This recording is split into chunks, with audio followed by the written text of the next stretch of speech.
Tori, how many times did you do the PTSSP course? You know, it's like on and on and on. You have to, every time you go PTS, which is the human condition, you got to do the course over and do this shit.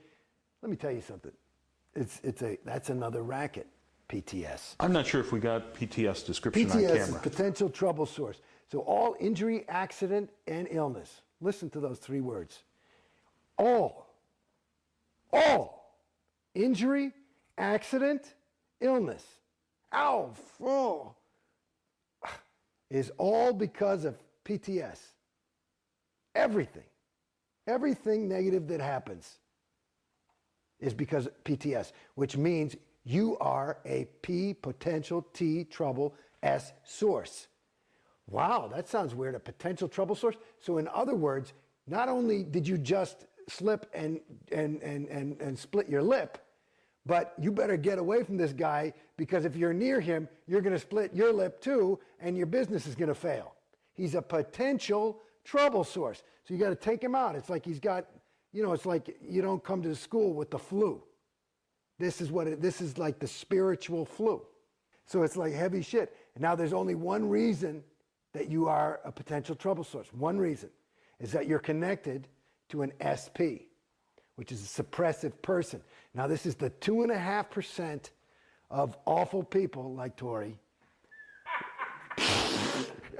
who are fucking it up for the rest of us, good people. and oh, it's a funny thing. It's funny. You know, as I zip around, my best friend, this is my best friend.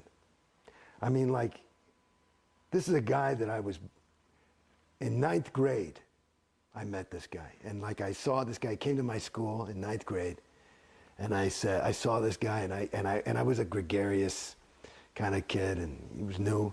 And I saw him, and I said, you know something? You and I are going to be friends. I think that's the first thing I ever said to him. And I was right. He's a big famous actor now, and an amazing guy, David Duchovny. And David, my best friend, I mean, I'm talking about a friend, our relationship was adversely affected by my being in Scientology. He was very cool, you know, but he wasn't into it. He was happy for me. He never gave me any fucking thing about it, you know. But, and I think his wife, you know, I perceived that, you know, she was a little bit more like that. At any rate, and they were right. But, you know, and then everybody in Scientology, not everybody, that's a generalization. I'll give you people. Marty Rathbun, Susan Watson, Dave Pettit, a couple of RTC terminals. People said, well, he's a 1-1 SP. Okay? In other words, trying to destroy my relationship with him, and it affected our relationship. 1-1 is a definition is covertly hostile. Hey man, I'm your friend. I really am. You fuck. You know, that's covertly hostile. Covertly hospital. And so one of the first things I did, I mean, you know, we'd stay in communication, but the further I got in, like that, and that's a loss, you know, let alone my family.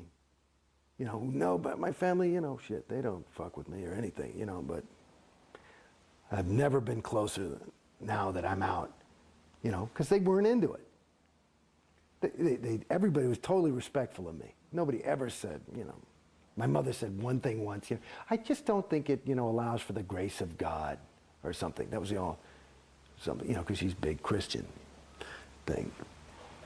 Of course, I whipped out the whiz book and I gave her the right answer and handled her, you know. But the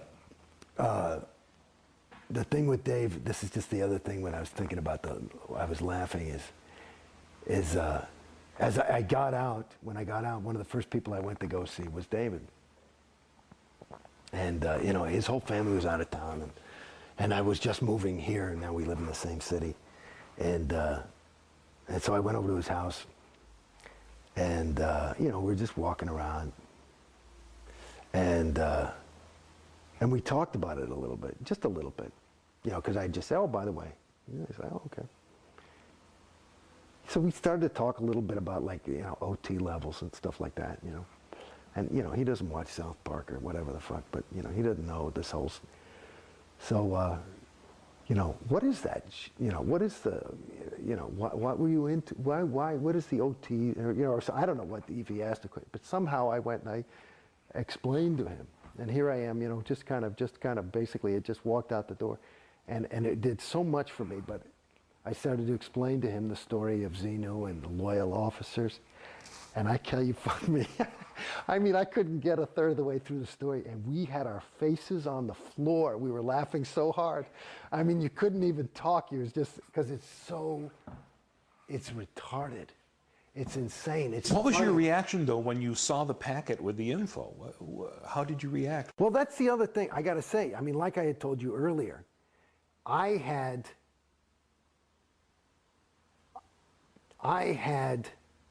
been on a spiritual journey long before Scientology. This data is just, it's as different as the word Thetan is different from the word spirit. It's about that different.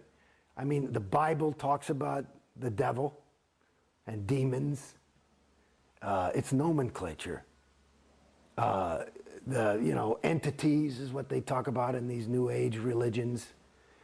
So all that stuff about Thetans, I mean, it was a little because I was in Scientology heavily, so I was a little bit like this. But I thought, okay, and I remember that was my thought. I said, okay, well, that's obviously, it wasn't that big of a surprise to me. And I just thought, it's like one of those moments, now that I look back and really look at it, there was a moment where I could have woken up there. But you choose not to. And that's part of the reason why Scientology is expensive. Well, if you're paying a lot of money for it, it makes it more valuable. And you give it more. It's like I was just listening to the fucking radio today. There's this guy. He was working at MTV. And they were in New York.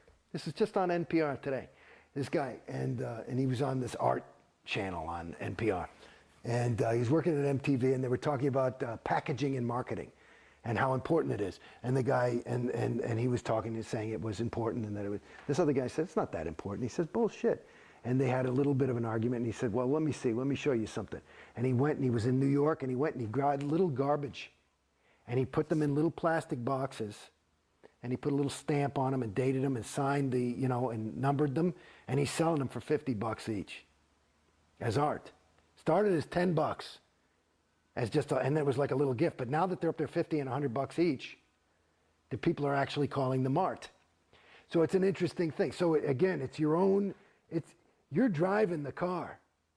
It's just that you don't realize that the car, as a Scientologist, because you're in the trap, it's got a pre-rigged route.